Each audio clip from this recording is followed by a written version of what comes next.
Welcome back to the Card Pool. I'm your host, Stu. And I'm Kyle. And today we're looking at part 3 from the set of Torment. Indeed, and this is today looking at the money cards of the set. These are the top 10 most valuable cards of the set that we could not pick for our Hidden Gems segment. And we took these numbers as of March 22.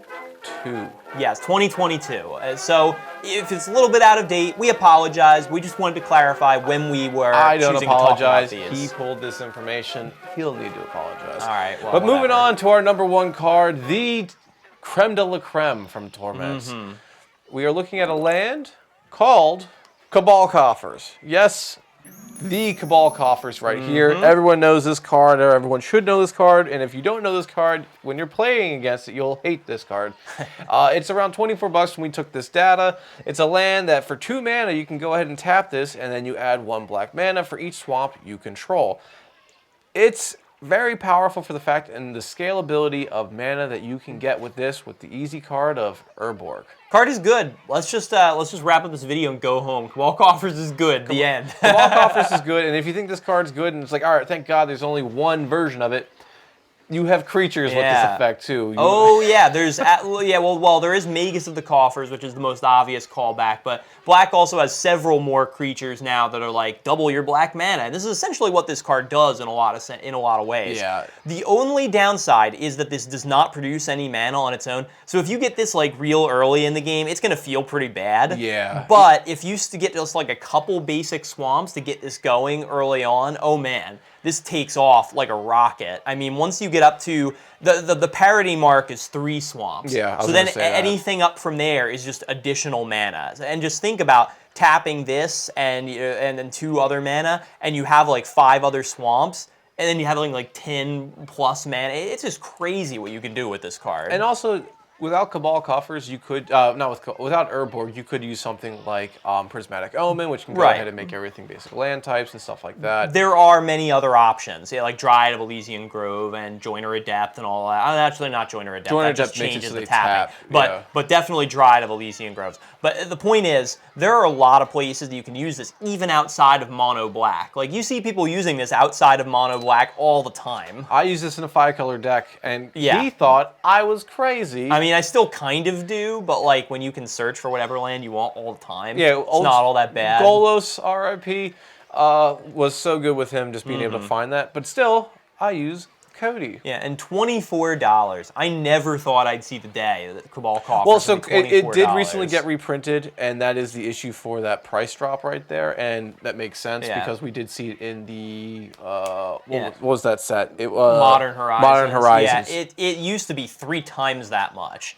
So, but for good reason. Yeah, and it's just because card's good. What else is there to say? Let's just wrap this up and go home. Oh wait, we do have like 9 more cards to talk about. So we should on to our second card. What do you got? All right. Well, probably the best dream card. Okay, I was gonna say for number 2 on our list, this is the card I was talking about a couple videos ago. Insidious Dreams. So this is another one of those Dreams cycle cards, and this is the best one for sure. It is 4 mana instant. As an additional cost to play Insidious Dreams, discard X cards from your hand. Search your library for X cards, then shuffle those your library and put those cards on top of it in any order. So here we have, obviously, a black tutor. Not that that's anything revolutionary right there, but this is a black tutor that gets just as good as however many cards you want to feed into it. I mean, for 4 mana, let's think about the options. You could have a Diabolic Tutor, which just gets 1 card of your choice from your deck to your hand. You could have this, where you don't get them to your hand. You get them on top of the deck, but you get any number you want. Well, that's pretty awesome. As long as you have cards in your hand, that is the thing that kind of condenses this down, because sometimes you have cards, you're like, I need a land for next turn. I can't afford to lose this. Or like, this I need right here in case this comes back out. Maybe not as great for that. It puts a little bit more contention on it, but it is kind of like the vampiric tutor of the Diabolic Tutor. Yeah, well, if you want to discard cards, as a lot of decks with black in them should probably want to do, that's not really a problem. However, I would argue that, like, compared to something like a Diabolic Tutor, which you get, 1 card at a time, this is something you play when you're setting up for the end game. Yes. Like, when you put things on top of your deck in any order, and especially, like, a large number of those cards, you should be preparing to do something stupid and combo off and win. Yeah, this is, Doomsday is usually the card that's more seen than this one for obvious reasons. It makes it so you're legit getting the cards you need right then and there. This one makes it so it's kind of like more of a goblin recruiter. In scalability. So it's like it doesn't take the risk of, all right, I'm going to potentially lose the game if this messes up. You played a little safe, but you do see both usually in the same deck when that's happening. Yeah, but like I would almost always use this back when I was experimenting with Kess when that card first came out. Stack your deck with a number of things on top of it, but first traumatize so you can mill all the things that you want to the graveyard and then just combo off from there. But it was just one of the things that made those kind of strategies really powerful and still does. And the reason you would really like this, beyond just being a tutor, it does help with the top deck. So if you're using some sort of thing where top deck matters, if you're doing something with, I don't know, Cascade, for example, or anything that's like, all right, I'm going to use this, I'll play the top card, whatever it is. It could be big, could be small, who knows? Well, now we know. Still very relevant. Exactly. So what's the next one, Stu? All right, moving on to number 3, we are looking at a red card, once the little fishies get out of our way, for a card called, well, actually, no, it's going to be Chainer, my mistake. Yeah, we're switching that around a little bit, but that's all right. All right, so Chainer is here at around $12 when we took this information. Chainer Dementia Master. Now, there is another Chainer which is in red, but this is the one that's OG back in black. It's a minion legend with a 3/3 body, and it has the effect for triple black and 3 life. You put target creature card from your graveyard into play under your control. That creature is black and is a nightmare in addition to its other creature types. It also has it so that it's an anthem, so that all nightmares in addition get +1/1. And lastly, whenever this creature leaves the battlefield, remove all nightmares from the game.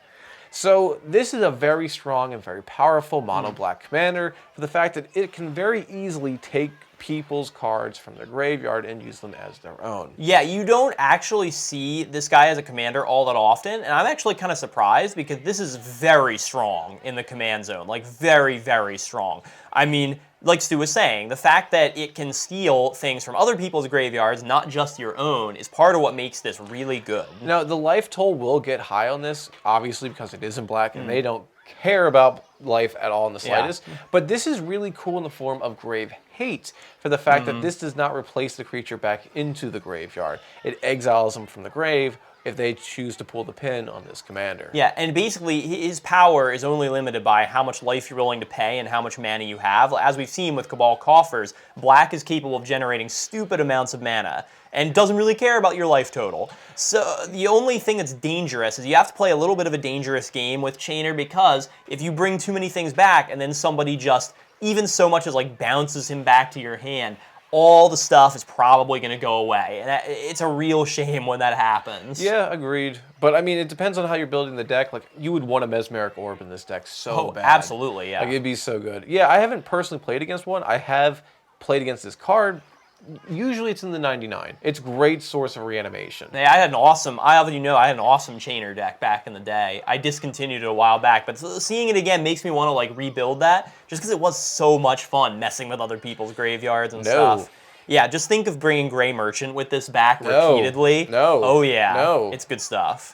Anyway, let's go on to that other card that we were just about to mention earlier. Well, you can't bring him back repeatedly, by the way. He would exile himself. Well, right. That's the all right, but moving on to our number 4, which is going to be here. Yeah, number 4 on our list for, again, $12 is Overmaster. Now, this is a red card, a sorcery, to be exact, for 1 mana. The next instant or sorcery spell you play this turn can't be countered by spells or abilities, and draw a card. So this, like, honestly, I'm not super sure why this is still like $12. That seems really expensive. It hasn't been reprinted. But, maybe so, but it's just not, I mean, it's not that it's not powerful. It's just not something that I would expect to be $12. But anyway, the reason this card is powerful, not only is it like 1 mana draw a card in red, like obviously not too bad there, but the fact that it makes your next instant or sorcery uncounterable by spells or abilities is really what the point is here. So it means that game-winning spell you're just about to cast, yeah, nobody's going to be able to counter that. So obviously that's pretty good. It's applicable in a lot of different ways. Well, you're running a Storm deck. Why wouldn't you want this?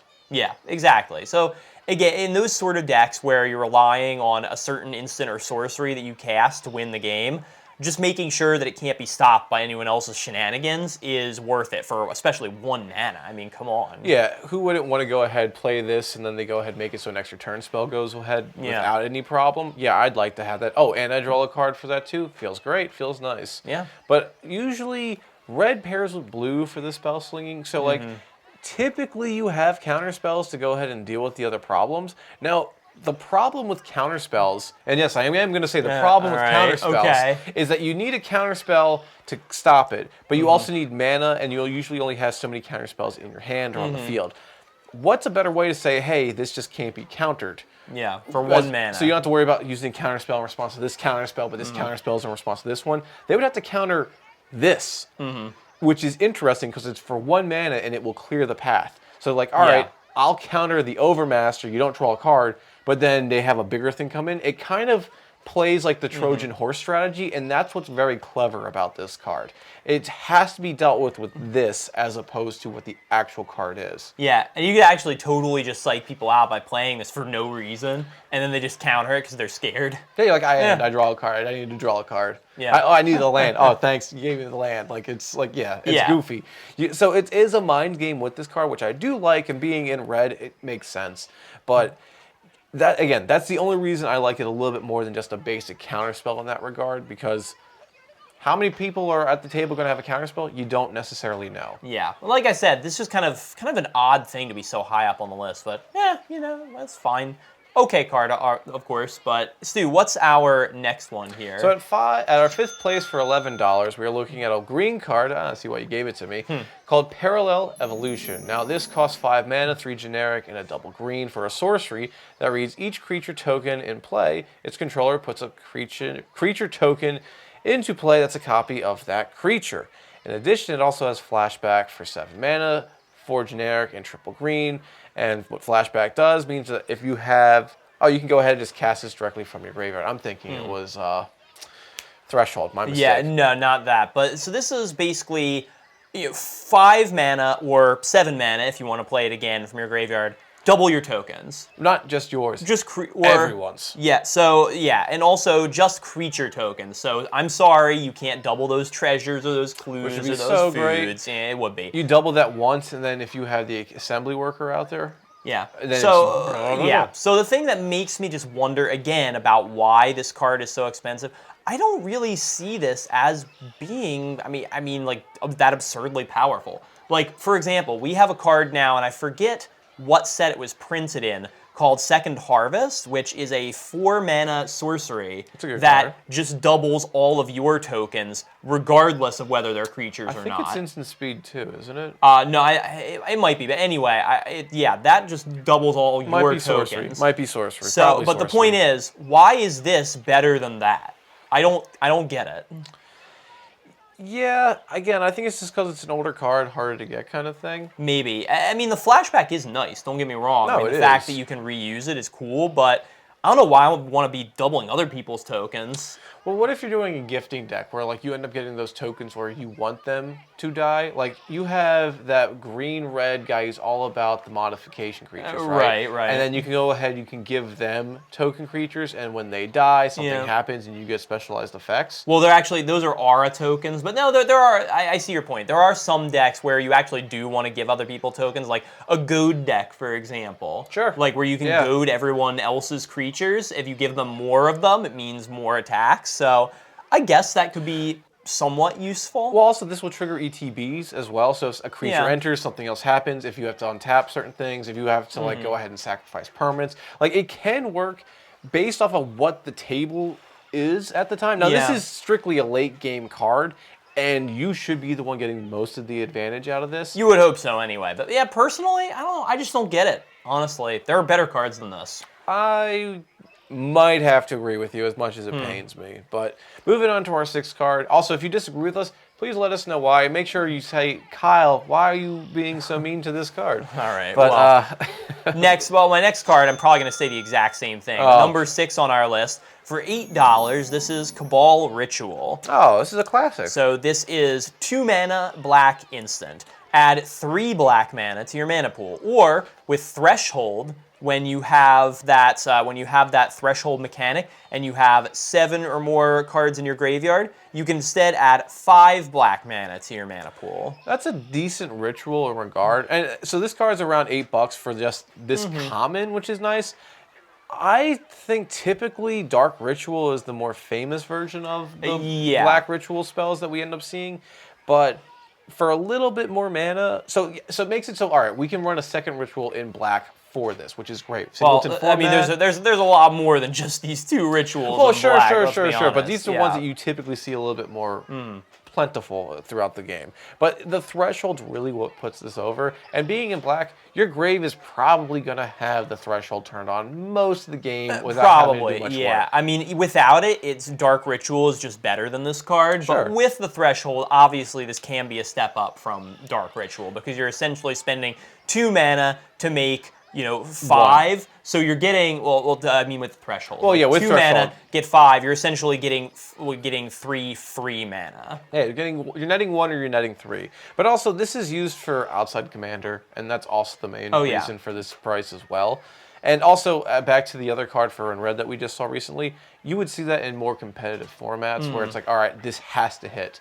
And that's why these prices are a little bit more. Just because they're not as heavy in commander doesn't mean they're not good. Probably so. And I mean, I know some people do like using rituals like this in commander. I personally don't, because I just think I think they're attempting. It's a mistake. They're too tempting. No. See, Mana Geyser, great card. Well, that's because you don't play that one early. You play that one later in the game when you actually have a chance of doing something with it. But I've just had way too many experiences where I say, on like turn 3, I play my Seething Song, and I'm like, oh, I'm going to play my 5 mana commander. And then somebody, I'm going to kill it for 1 mana. And then I'm like, oh, great, now I have to wait like 7 more turns in order to play this thing. And it just feels even worse than if I played it on turn 5 and they killed it on turn 5. You know what I mean? Yeah, but that's also you're using the ritual wrong. Well, that's not true. That is true. You don't use it. It's your opinion, dude. That's how you should use it. It's your opinion, but first of all. Anyway. No, you would use it to go ahead and use something that's a little bit more flimsy. Your commander is something that you would be out there at the right time, and you're right. Why wouldn't you want to rush that out early? But having your commander out first always puts a target on the back of your head. Well, right. It's the difference in philosophy here, obviously. But it's just, I don't like rituals. It's game strategy, so dude. It's just, we disagree on this one, obviously. But what's our next card here? It's one that we're going to name after you. At number 7, we're looking at a card called Grim Lavamancer, a.k.a. Future Kyle. Now, it's going to be a $6 card when we looked it up. It is a 1-drop wizard for 1 red mana and a 1/1 body, and it has the additional effect for 1 red mana and tapping this creature to remove 2 cards in your graveyard from the game, and then this creature deals 2 damage to target creature or player.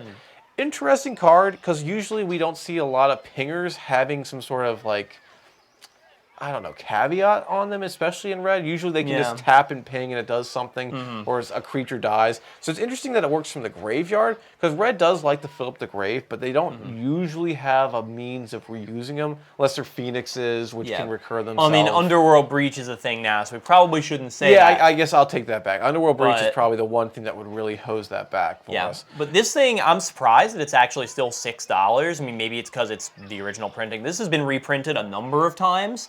And the reason it probably is that expensive even still is because this is actually a staple in modern burn decks.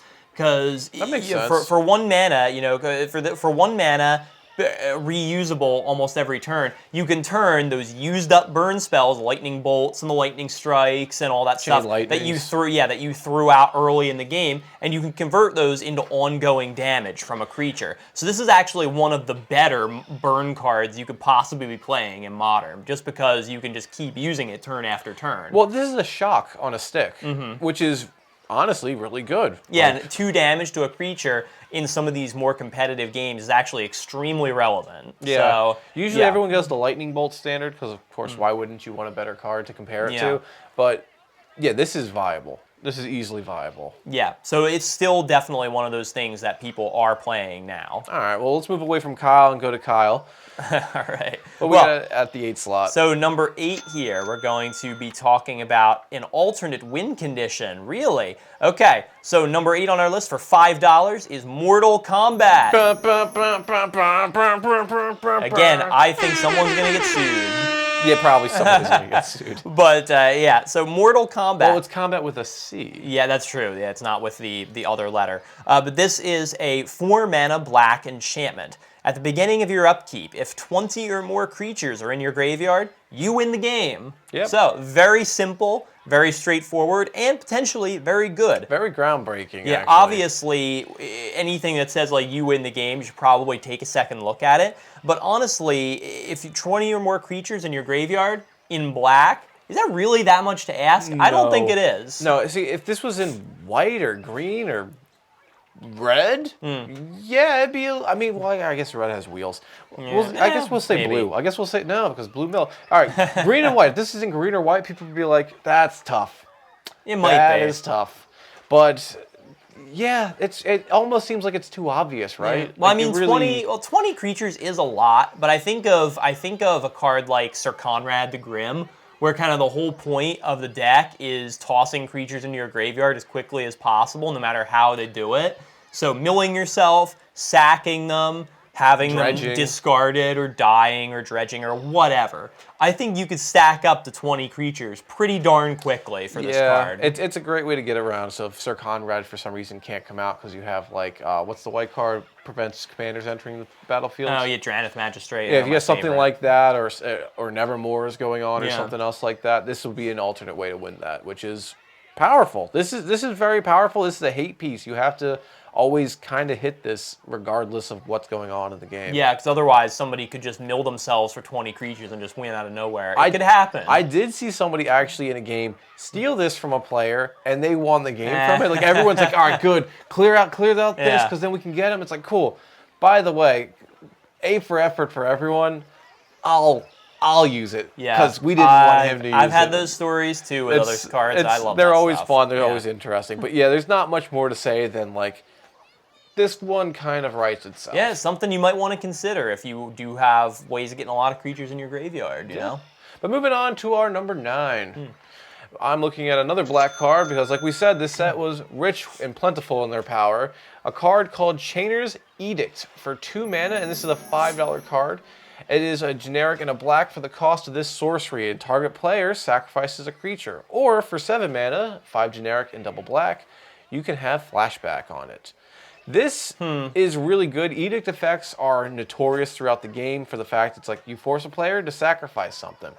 And it's really good. They're usually typically in black. You find them sprinkled out throughout here and there. I kind of think Fleshbag Marauder is a little better than this. Well, honestly, why is this $5?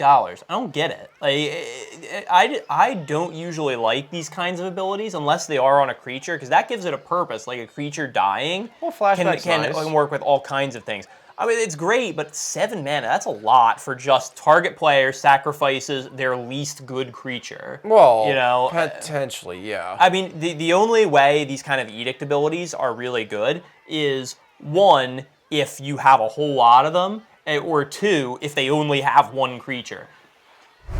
No, you're good. Oh, well, No, all you're right. good. I'm I was hitting waiting the for that- button. I I'm was hitting the waiting for that button. to happen. But no, I thought you were trying to like cricket No. me or something. But no. okay. I don't know why it's this price either. I mean, this has been reprinted a couple don't get times. it. I think it's probably because it's just OG printing. So Maybe, but let like us know. I said, We have no idea, obviously, as we are with most things. So be sure to let us know why we're kind of idiots at the moment. Well, but like I said, I think these cards are only good if you have a lot of them, or if they have like 1 good creature that they don't want to lose. Because otherwise, these do get around like indestructible and hexproof and all that stuff. Sure. But they're just gonna get rid of their worst creature and laugh at you. Not always. See, that's the thing. Like sometimes you always kind of poo-poo these ideas unless you're like comboing out or going big with these strategies like Grave Pact and stuff like that. But like they're really not so bad because if it's a Voltron deck, they don't have a lot. For decks that go wide, you're right. they're going to have a whole bunch of tokens or a big army out there. Yeah. So they'll pick off their peon. But for narrow decks where it's like they are focused solely on the commander, they only have maybe 2 creatures out and they're both vital, it's a hit. It's always I'm pretty a hit. sure that is what I said. But, I mean, again, like I said, it is good against decks where they only have 1 creature that they care about. Otherwise, not so much. But I just said it better. it's just me. Anyway, let's go to the number very 10. last card on our list Take here. it, Kyle. What do you got? $4 for this one, so we're getting toward the bottom. But it is still interesting. It's called Radiate. So this is a red instant that costs 5 mana to cast. Choose target instant or sorcery that targets only a single permanent or player. For each other permanent or player that spell could target, put a copy of that spell onto the stack. Each copy targets a different one of those permanents or players. I've had this played on me before with a Sword of Plowshares. Yeah. Oh yeah. And it was it's just good. like wild. So there are actually a lot more of these cards now. There's even like a creature version of the same thing for 5 mana now. And there's a lot of them, like, I'm trying to think of others. Oh yeah, so like Zada, Hedron Grinder, Mirrorwing Dragon. There are a bunch of creatures that kind of do the same ability now. This was sort of the original ability. But say you target one thing with a lightning bolt. You cast this, now you're targeting all creatures and all players with a lightning bolt, including yourself, I should tell you. Yeah, and so, but the cool thing about this is this doesn't work for a spell specifically that you cast. This is a spell anybody casts. Right. Which is like, all right, let's Chaos Warp this. And yeah, it's now like, we're going to Chaos Warp everything in play. Yeah, that's pretty wild. Well, yeah, especially because that would count lands in that case. That would be really wild. Yeah, it would be a very, like, literally you would have to stop the game for 5-10 minutes to get that to go right. If you are a Chaos player, this is a dream card for you right here. Definitely. And like honestly, there are very few times I would consider just playing this in a deck because 5 mana is a lot for this ability, especially when you don't know when it might actually matter. I mean, if your deck is full of stuff that this could target, maybe, but depending on what other people are playing, I wouldn't really do that. However, the creature versions of this that are around now, like I said, there are whole decks that are based around that kind of thing, and they are insanely good. The one thing I love, or I've always wanted to see happen, and it hasn't, Fling with this. Radiate. Well, Fling doesn't actually target, so that wouldn't actually work like that. But there are similar cards that say, like, target creator does damage equal to its power. Yeah, but there are some player, like those, for example. like Fling effects. Yeah, That's things what I'm like that. talking about. They might potentially work with this, but I mean, there are a lot of things that this card could work with. It's just 5 mana for a very, very situational card is usually a lot to ask. I don't know, dude. Sometimes, like, just a simple thing like, all right, I have to just cast Cyclonic for its not overload cost. You're like, you know what? I like the sound of that. Yeah, but then that's 7 mana, and you might as well have just overloaded the thing. You kind of are at that point. You do that. Yeah, it's the same either way, though. But either way, that is going to conclude the money cards. These are the cards that we were not allowed to pick from for our lists, and for good reason. Yeah, so they're very, very powerful. I mean, for even all the way up to Cabal Coffers, I mean, come on, you can't argue that these cards Everyone are good, would pick right? that. Absolutely. But you are able to find us on all of our social media platforms. Yes, indeed. We are on Reddit. You can find all of our cool deck lists on Tapped Out. You can also visit us on Facebook and Twitter. And we're all at the handle TheCardPool. And of course, you can also look us up on Spotify, Apple Podcasts, Google Podcasts, any of your favorite podcast streaming platforms, because we are on podcasts now too. I swear I thought you were going to say apple pie. But until then, I am Stu. And I'm Kyle. And we'll see you next time at the Card Pool. Apple pie, really? Man, what's that you think we're going to do next? I don't know. I'm going to have to give it some thought. Yeah. I'm hungry though. I want pie now.